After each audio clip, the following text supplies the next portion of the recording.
If you a hater of the Dallas Cowboys, I have a message for you from our sponsor. I'm here to tell you right now, we don't care. Let me tell you something. We don't care. Jerry. Turn the pressure up. I don't quit. I don't fold under pressure. I'm the best, and I know I'm the best. And you know I'm the best.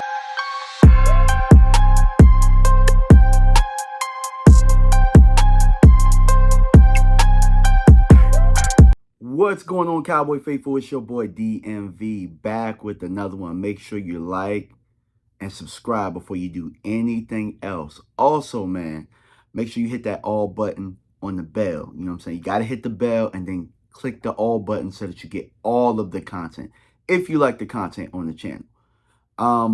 We're going to talk about how the Dallas Cowboys use the running back position, snap counts, how they mix things up very, very well against the Cleveland Browns. And we're also going to talk about how we could use our running game, you know, the running game and the snaps amongst the running backs to be able to slow down this New Orleans Saints defense because they had a wonderful performance against the Panthers. So what I'm going to do today, I'm going to use film. I'm going to show some of our clips where we did well. I'm going to show some of these guys doing things that we need them to do and how this Cowboys offense needs to use our running backs moving forward. So some of the things that I want to highlight: snap count. You know, a lot of people thought that Zeke Elliott being running back one meant that Zeke Elliott was going to be the bell cow or the role that he was before. But I think that Dallas did it right this time. So when I look at the snap counts, I see things like Zeke Elliott, 32 snaps, Rico, 28 snaps. So if you were following the game, you saw that Dallas did a good job of one possession Zeke, one possession Rico. And I think that they're trying to really get Rico up to snuff to take a little bit more of the snaps. Hunter Lipke had 20 snaps himself. Deuce Vaughn, like I told you guys before, it was hard for me to find snaps for Deuce on the field.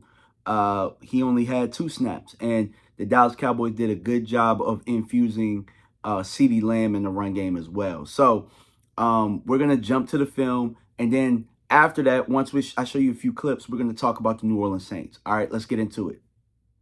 Early on, this was a play that let me know that Zeke was back a little bit. You know what I'm saying? I think it was a variation of Buck, and he bounces it. And I think he could have banged it here.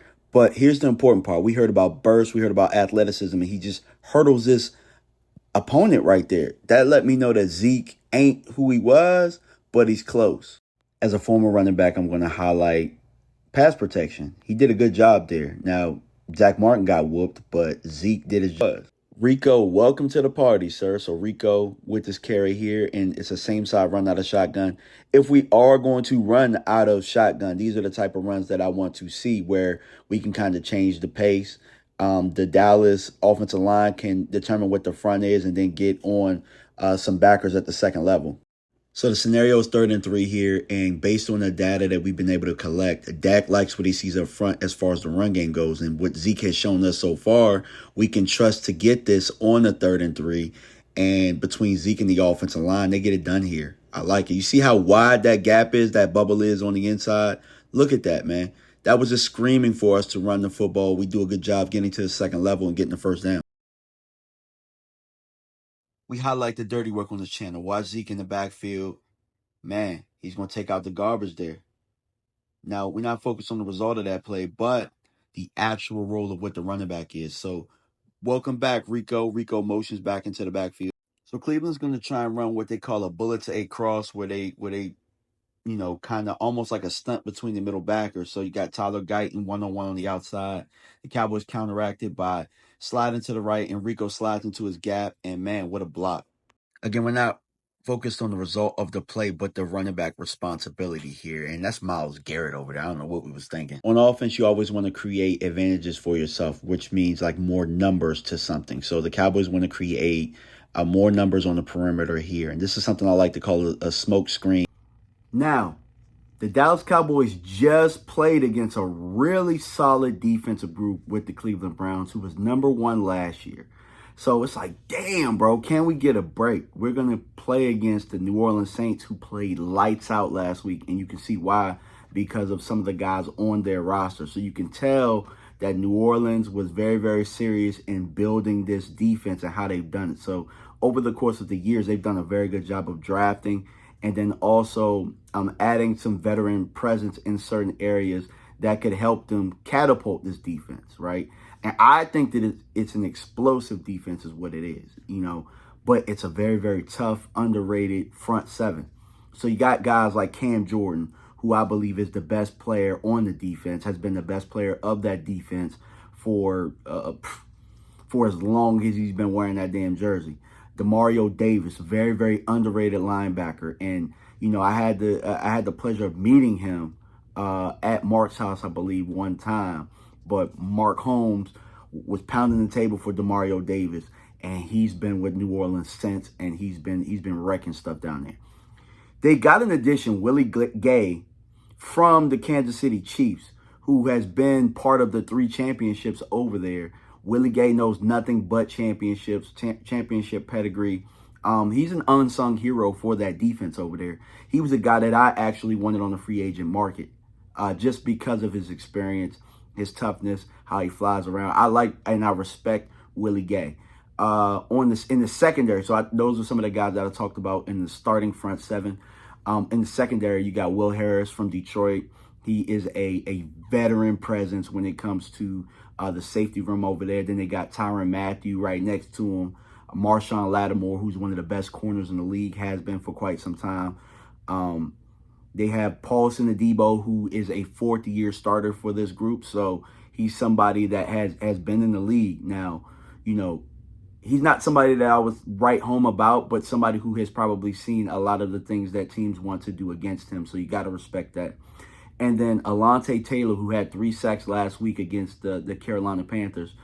They were able to confuse them with some fronts and stuff, and they were able to bring him off the edge, and he was a nuisance in that game.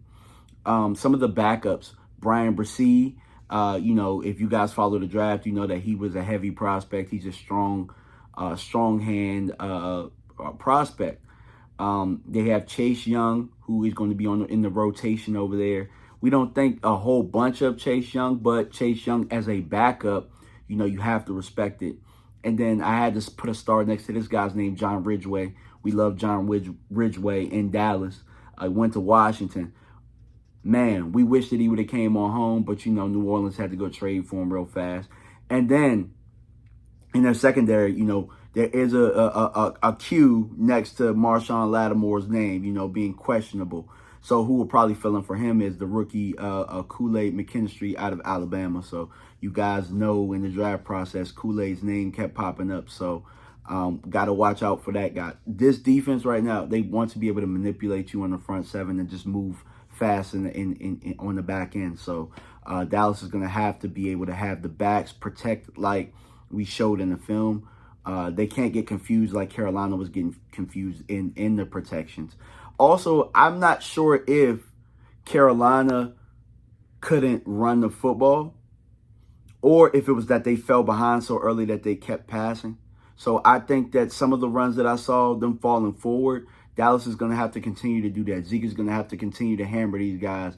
And Rico's going to have to continue to, be that change of pace. We probably can get him out in space a little bit more in the screen game like we did Zeke in week 1. But I think that the Cowboys barely scratched the surface when it comes to this offense. But as far as this running back room, I think that if they can continue some of the things they did in week 1, they could have some success against the New Orleans Saints. So let me know what you guys think in the comment section, man. Appreciate y'all, man. We out.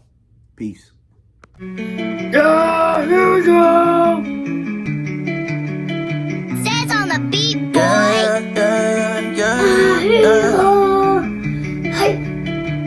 Cause he wanna light. Headlights, I've been whipping midnight through the city. I've been going through some things, trying to get my mind right. Push the bucket to the limit, push that bitch into the finish. Gotta get the full control, gotta get my mind right.